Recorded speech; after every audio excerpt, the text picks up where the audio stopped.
Public Relations Officer at Islamic University in Uganda, and I sit at Females Campus-Kabojja. Now, today, Alhamdulillah, we'll come back from the night, the 27th night that we consider, most of you, according to the sheikhs, they say, ekire kyabirimu omusanvu kye baateekako nnyo essira okuba nti kya Lailatul Qadr. Anyway, leero tuli ku Females Campus-Kabojja era nga tugenda kuyiga ebintu bingi. Abantu bangi batawanyiziddwa kye bayita ulcers, abantu bangi tebamanyi kye bayita chicken pox, abantu bangi endwadde empitirivu.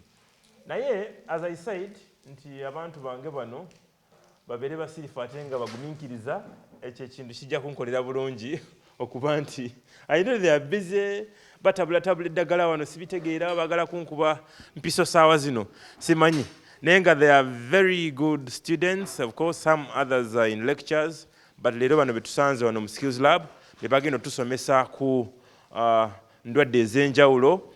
Tulabe nga bajja kusomesa mu nnimi ez'enjawulo.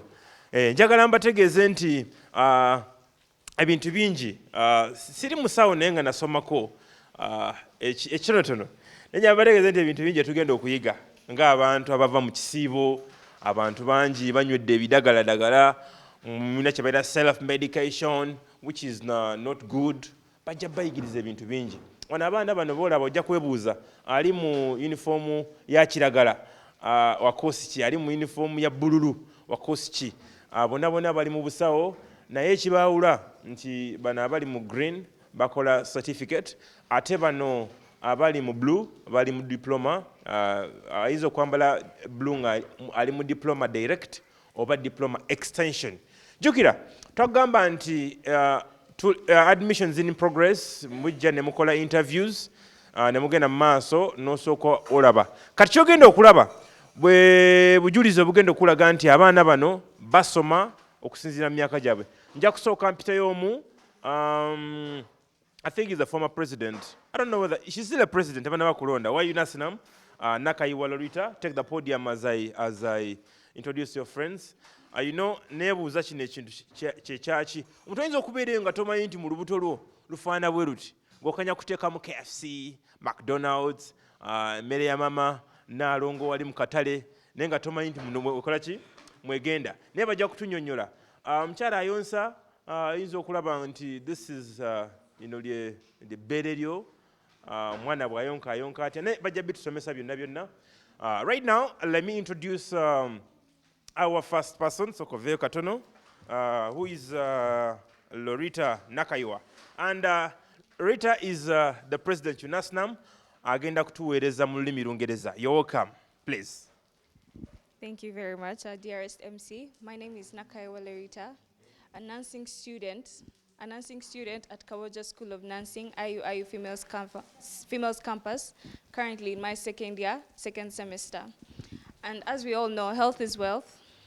Today, we are going to discuss a topic that is experienced by many, but is often misunderstood. This is peptic ulcers, as many of us would call it, stomach ulcers. Peptic ulcers comes as a result of a variety of conditions. First of all, what is peptic ulcers? Peptic ulcers is a condition that arises as a result of mucosal damage to the mucosal lining of the stomach and the duodenum, leading to the formation of ulcers. Ulcers are wounds in the first place. How does one get ulcers? Peptic ulcers come as a result of a bacteria known as H. pylori. H. pylori irritates the stomach lining, increasing the risk of stomach ulcers. Then we have excessive smoking. Cigarettes have a substance known as nicotine. Nicotine irritates the stomach lining and increases the production of stomach acid. Then we have alcohol. Excessive alcohol consumption is very, very dangerous to our health as well as to our stomach lining. It inflames the stomach lining as well as the duodenum, therefore increasing the risk of getting stomach ulcers. Then we have another cause known as, okay, many of you may not know what the stomach may look like, but it's this. Let me dismantle this. This is our liver. Then these are the intestines. So the stomach is this component here. It's under the liver, above the ileum, which is this, and these are the intestines, okay? So ulcers affect the stomach lining, this in the inner layer of the stomach. These are wounds that will develop if you smoke too much, if you smoke too much, if you take too much alcohol, if you eat poorly, as well as stress, especially chronic stress. How does a person know that they have stomach ulcers? How does a person know that they have stomach ulcers? Stop. Okay. How does a person know that they have stomach ulcers? This can come with epigastric pain. When I talk about epigastric pain, this is pain here. It's called the epigastric area, also known as the upper abdomen, the upper area of the abdomen, okay? And then we have pain that comes with food intake. Like as you eat food, you feel pain, okay? Then we have nausea and vomiting. When I talk about nausea, this is the urge to vomit. Then we have bloating. This is the feeling of gas in your stomach, in your abdomen, sorry, okay? But peptic ulcers is very, very preventable, though many people may just take it lightly. You can start by eating on time. You can start by avoiding smoking, avoid excessive alcohol consumption, and avoid prolonged use of painkillers. When I talk about painkillers, these are medications that you use to relieve pain. For example, aspirin, ibuprofen, among others. In conclusion, peptic ulcers are very preventable with the right lifestyle choices. Avoid smoking, avoid excessive alcohol consumption, and eat well. And also, if symptoms persist, please attend to your nearest health center. Thank you very much. Once again, my name is Nakaiwa Lorita, a nursing student at Kabojja School of Nursing. Stay healthy and stay informed. Thank you. Okay, thank you so much, Your Excellency Lorita Nakaiwa.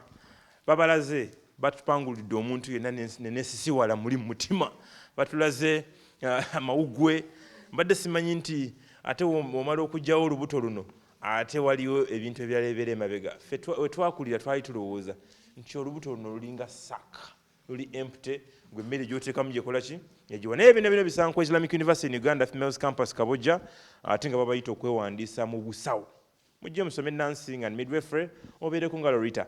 Ndowooza okumikisinga obulungi nja kuyita mukyala Kayaga babiri mulongo ojjo tuwe mu lulimi Oluganda obeeko nekyotusomesa inshallah. Sembera wano oba oli awo n'omuyambi wo ani muyambi wa babiri nza sembera kazindalo kako. Assalamu alaikum wa rahmatullahi wa barakatuh. Mwasuze mutya abalabi baffe abalungi. Erinnya lyange nze Babirye Kayaga Husna nga ndi muyizi ow'omwaka ogwokubiri ndi mu semester yange ey'okubiri nga nkola certificate in general nursing ku Islamic University in Uganda Females Campus-Kabojja School of Nursing and Midwifery. Olwaleero tugenda kwogera ku stress. Ffenna wano twali tubaddeko stressed. Stress kyeki? Mu Luzungu tugamba it is a natural psychological response to a perceived threat. Psychological kikwatagana ku bwongo buno. When we say psychological, tuba twogera ku kintu ekikwatagana ku bwongo kuno. Wawaawo ekintu ekikutawaanyizza obwongo bwo bureactinga butya oba omuntu areactinga atya. That is what we mean by the natural response. It is natural or it is normal, but when prolonged, it can have negative effects. Tibeerawo eri ffenna tufuna stress. Naye stress eno bw'esukkirira ebeerako ne effects ku bulamu bwaffe ng'abantu.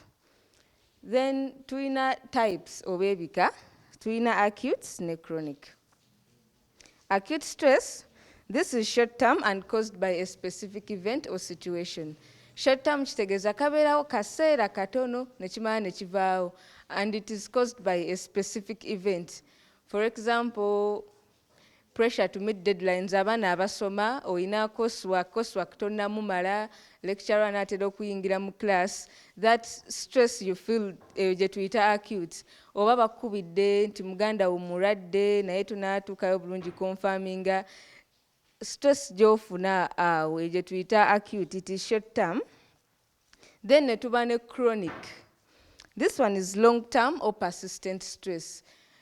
Persistent means kibeerawo ne kiremerawo nga tekivaawo, right? For example, persistent financial problems. Abazadde abali eyo ng'omwana wo buli watuuka okudda ku ssomero obeera tonnaweza school fees. Oyo stress omufiiringa buli taamu. That is persistent, that chronic stress. It doesn't go away. Then ne tubeera ne manifestations. Manifestations are signs and symptoms. Kiki koolabira nti omuntu alina stress? Tulaba tutya? First of all, fatigue. N'owulira obukoowu mu mubiri guno gwonna naye si nti ova kulima oba obadde olina ky'okola naye n'owulira nga okooye. Then we have increased heart rate. Omutima guno n'owulira nga gukuba nnyo naye nga tova kudduka tova kulinnya kasozi naye n'owulira nga omutima guno gukuba nnyo abnormally. Then we have sweating and shaking, n'otuuyanirira n'okankana. Then anxiety, kuno kubeera kweraliikirira nnyo ekiteetaagisa ngamba school fees w'omwana ngenda mujja wa siina mulimu, something like that. Then we have social withdrawal.